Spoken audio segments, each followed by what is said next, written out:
Esdras 7:1. Esdras y sus compañeros llegan a Jerusalén.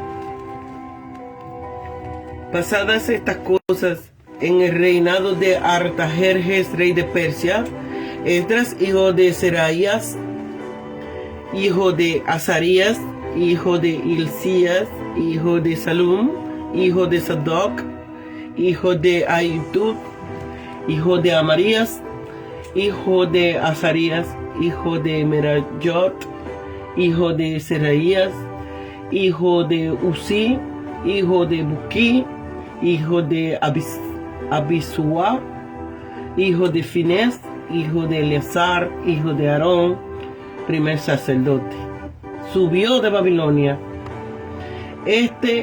Era Esdras, escriba diligente en la ley de Moisés que Jehová Dios de Israel había dado, y le concedió el rey todo lo que pidió por la mano de Jehová su Dios estaba sobre él.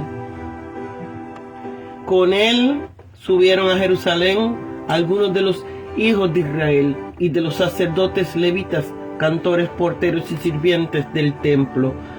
En el 7º año del rey Artajerjes, y llegó a Jerusalén en el mes 5 del año 7 del rey, pues había fijado para el día primero del primer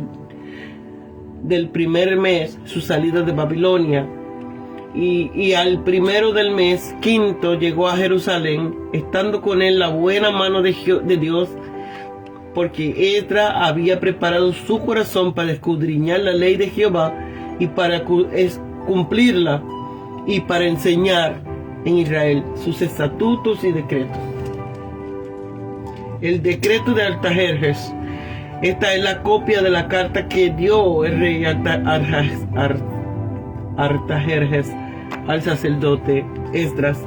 Escribió, versado en los mandamientos de Jehová y en sus estatutos de Israel, Artajerjes, rey de reyes, a Esdras,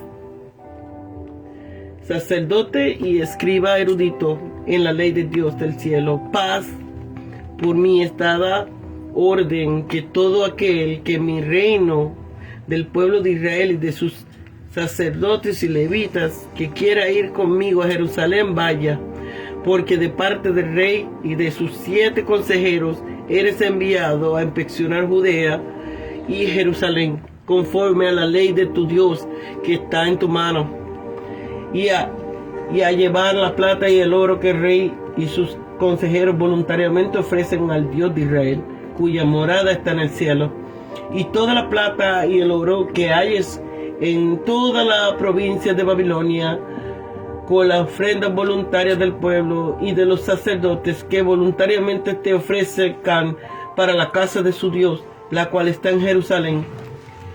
Compararás pues diligentemente con este dinero becerros, carneros y corderos, con sus ofrendas y sus libaciones, y los ofrecerás sobre el altar de la casa de vuestro Dios, la cual está en Jerusalén.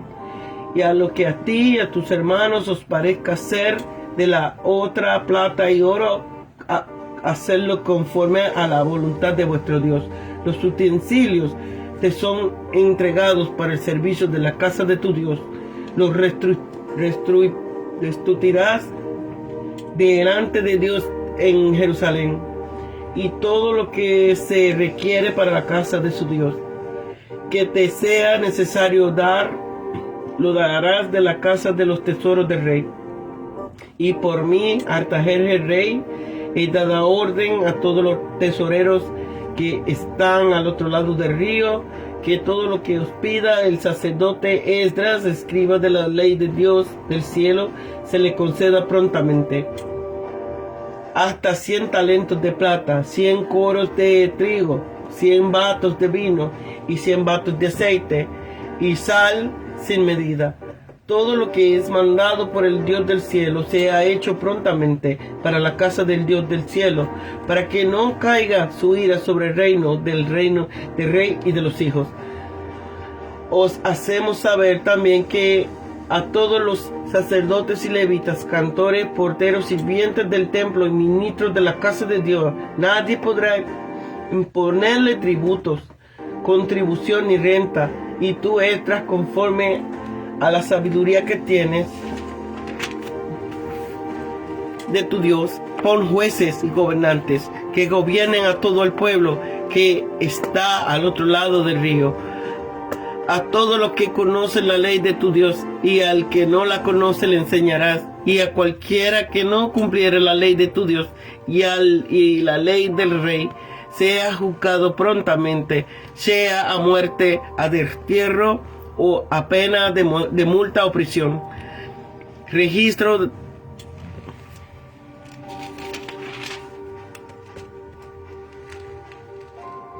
Artajerjes. 3 son los monarcas persas con este nombre: Artajerjes I, Longinamo, Artajerjes II y Artajerjes III. Se excluye que Esdras regresará en tiempos de este último. Según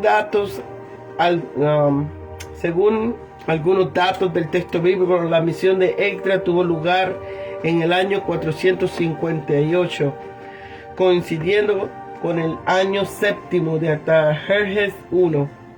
Nehemías llegó el año 20 del mismo monarca, es decir, el año 445. Otros hacen coincidir la fecha de la misión de Esdras con el año 398, séptimo del reinado de Artajerjes. Esdras, hijo de Seraías, hijo de Azarías, hijo de Hilcías, era el padre del sumo sacerdote Josadec. Él mismo fue el sumo sacerdote a quien Nabucodonosor hizo matar en Ribla. Entre la ejecución de Seraías, año 588, y el regreso de Esdras de Babilonia en el año 458 a.C., hay 130 años. Según eso, Esdras no puede ser un hijo ni un nieto de Seraías, sino solamente un bisnieto o un tataranieto de aquel. Considerado que el sumo sacerdote Jesúa, que regresó con Zorobabel en el año 536 de Babilonia, era un nieto de Seraías, tenemos que considerar a Esdras regresando 78 años más tarde con un bisnieto de Seraías, dado que Esdras no es llamado Ben Josadec como se hace con Jesúa. Podemos concluir con razón que no pertenecía a la línea de Seraías, en la cual se heredaba la dignidad sumo sacerdotal, sino que descendía de un hijo menor de Seraías, y que sus ancestros no pertenecían a la línea sumo sacerdotal, sino a los descendientes de Seraías. Escriba diligente. Se describe a Esdras como un escriba docto en la ley de Moisés, aludiendo de antemano a sus actividades en Jerusalén. Mes quinto, es decir, que el viaje de regreso a Jerusalén le llevó 4 largos meses, en los que Dios le protegió de salteadores, bandidos y otros peligros de camino. Escudriñar, cumplir, enseñar. Esto quiere decir que había hecho de la investigación de la ley la vocación de su vida, para introducirla en la vida de la asamblea. Sacerdote, aquí se llama a Esdras el sacerdote, el escriba. De la misma manera también en la carta de Artajerjes y Nehemías 8:9. En otras citas aparece solamente uno u otro título, o bien el sacerdote como en Nehemías 8:2, o en escriba como Nehemías 8:4. La denominación sacerdote, según su rango, parece haber sido la común. 7 consejeros formaban la administración suprema del imperio. Eran llamados los ojos y los oídos del rey. Gozaban de su máxima confianza y a ellos se sometían al estudio de sus asuntos importantes. Tributo. En varias inscripciones persas aparece la costumbre de eximir a los sacerdotes de los impuestos. Antíoco III eliminó perpetuamente de impuestos a los sacerdotes, levitas y cantores del templo. Jueces. Gran bendición era para los judíos tener personas capacitadas para el mando, y especial bendición era que fuesen nombrados por Esdras. Todos los que conocían la ley del Dios de Esdras habían de estar bajo la jurisdicción de dichos jueces, lo cual indica que estaban exentos de la jurisdicción de los magistrados paganos. A estos magistrados le era permitido hacer prosélitos, pues habían de enseñar las leyes de Dios al que no la conociere. No podían hacer nuevas leyes, sino atenerse a las dadas por Dios.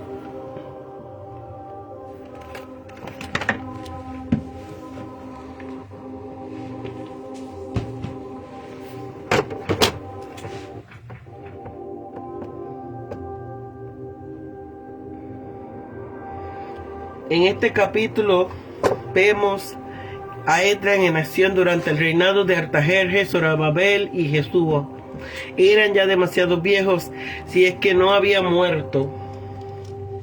Tampoco volvemos a leer nada acerca de Ageo ni de Zacarías, que será de la causa de Dios y de Israel, ahora que estos útiles instrumentos del Señor ya se habían ido. Confiemos en Dios, quien siempre puede levantar por su espíritu otros que ocupen el lugar de los primeros. Esdras aquí y Nehemías en el próximo libro fueron tan útiles en su tiempo como aquellos otros lo habían sido en el suyo. Informe acerca de Esdras en general, de su viaje a Jerusalén en particular, una copia de la comisión que le entregó Artajerjes, su gran gratitud a Dios por ello. Genealogía de Esdras. Era sacerdote descendiente de Aarón. Le escogió Dios para ser instrumento de bien para Israel, a fin de honrar el ministerio sacerdotal, cuya gloria se había eclipsado mucho a causa de la deportación de su padre. Era Seraías, el sumo sacerdote del que leemos, a quien el rey de Babilonia dio muerte cuando saqueó a Jerusalén. Si tenemos en cuenta que eso se llevó a cabo en el 586 a.C.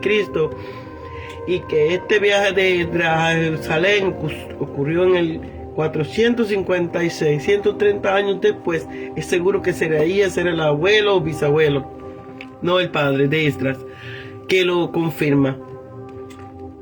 Su carácter era de gran erudición, escriba diligente, rápido, es decir, versado en la ley y buen conocedor del léxico y del estilo. Esto le hacía sumamente apto para ser un buen secretario de la corte persa.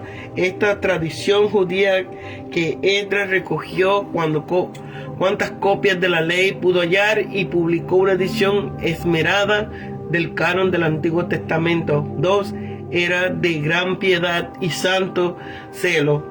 Había preparado su corazón para escudriñar la ley de Jehová y para cumplirla. Los caldeos, entre los que se había criado, eran famosos por su literatura, en especial por el estudio de las estrellas, pero Esdras superó la tentación de dedicarse a este estudio. La ley de Dios suponía para él muchísimo más que todos los escritos de magos y astrólogos. Se dedicó al estudio de las escrituras no solo para conocerlas bien, para enseñar en Israel sus estatutos y decretos, sino primordialmente para cumplirlas como el Señor Jesús comenzó a hacer primero y a enseñar. Y para enseñar aprendió. Para todo esto preparó su corazón, lo que da a entender su gran determinación. Número 3. Su viaje a Jerusalén para el bien de su país subió de Babilonia en el plazo de 4 meses, llegó a Jerusalén. El rey se portó con él amablemente, le concedió el rey todo lo que le pidió, todo lo que él deseaba para servir a su país. 2. El pueblo se portó también amable con él, pues muchos se fueron con él, aventurándose a ir a Jerusalén una vez que él se iba. Dios le otorgó su favor porque la mano de Jehová su Dios estaba con él. Comisión que el rey de Persia encargó a Esdras, dándole autoridad plena para actuar a favor de los judíos. Artajerjes se llama a sí mismo Rey de Reyes, título demasiado elevado para un mortal. Era rey de algunos reyes, pero pretender que era rey de todos los reyes era una usurpación de prerrogativa exclusiva del que tiene todopoderoso en el cielo y en la tierra. Saluda a Esdras como a sacerdote y escriba erudito en la ley de Dios del cielo. Esto suponía para Esdras mayor honor que ser un príncipe y gobernador en el imperio persa. Permite a Esdras subir a Jerusalén y que marchen con él quienes de entre los judíos lo deseen. También le toca autoridad para ver cómo marchan los asuntos de Judá y Jerusalén. La norma para esta investigación había de ser la ley de tu Dios que está en tu mano. Es decir, había de investigar si los judíos en su religión obraban conforme a esa ley. Si conforme a esa ley se habían edificado el templo, se había restablecido el sacerdocio y se ofrecían los sacrificios. Si se echaba en falta algo, había de enmendarlo, y como Tito en Creta, que acabase de poner en orden lo que faltaba. Así se le devolvería a los judíos el privilegio de gobernarse por su propia ley. Le entregaría el dinero libremente donado por el rey, sus consejeros y súbditos para el servicio de la casa de Dios. Queda pues Esdras encargado de recibir este dinero y llevarlo a Jerusalén, de usarlo de la mejor manera en ofrecer sacrificios sobre el altar del templo y en todo cuanto él y sus hermanos le parezca bien, con tal de que se haga conforme a la voluntad de vuestro Dios. Le otorgó poderes para que de los tesoros del rey saque cuanto sea necesario para la casa de Dios, y para que los tesoreros del otro lado del río, esto es, los que se hallaban en Palestina, proveyesen a Esdras a expensas del rey de cuanto necesitase. Esta era muy buena medida, pues al no haber investigado todavía cómo iban las cosas, Esdras no sabía a punto fijo lo que iba a necesitar. Igualmente le autorizó para que procure que no falte nada de lo que se requiere en la casa de Dios. Cuando honorablemente habla de Dios, le había llamado antes el Dios de Jerusalén, pero aquí, para que no se entienda que habla de una deidad local, le habla el Dios del cielo, le llama el Dios del cielo. Cuán estrictamente manda que todo se haga conforme es mandado por el Dios del cielo. Es probablemente que Artajerjes hubiese leído y admirado la ley de Dios. Examine a todos los ministros del templo de pagar tasas al gobierno, desde el sumo sacerdote hasta el último, leñadores y aguardadores del templo. A ninguno se le impondrá tributo, contribución ni renta. Da también poderes a Esdras para nombrar jueces y gobernantes para todos los judíos que están al otro lado del río. Esto es en Palestina. Gran bendición era para los judíos tener personas capacitadas para el mando, y bendición era que fuesen nombrados por Esdras. Todos los que conocían las leyes de Dios de Esdras habían de estar bajo la jurisdicción de dichos jueces, lo cual indica que estaban exentos de la jurisdicción de los magistrados paganos. A estos magistrados le era permitido ser prosélitos, pues habían de enseñar la ley de Dios al que no la conociese. No podían hacer nuevas leyes, sino que atenerse a las dadas por Dios. También se le autoriza a imponer la pena conveniente a cualquier que no cumpla la ley de Dios y la ley del rey. Por dos cosas bendice Esdras a Dios: por su comisión, bendito sea Jehová, Dios de vuestro padre, que puso tal cosa en el corazón del rey. Dios puede poner en el corazón y en las cabezas de los hombres cosas que ellos no les habrían ocurrido. Lo hace con la gracia y con su providencia. Si alguna cosa buena se halla en nuestros corazones, hemos de reconocer que es Dios quien la ha puesto allí, y hemos de bendecirle por ello. Por el ánimo que les había dado para cumplir esta comisión, inclinó hacia mí su misericordia. Esdras era hombre valiente, sin embargo, atribuyó esta valentía no a su propio ánimo, sino al fortalecimiento que había recibido de la mano de Dios.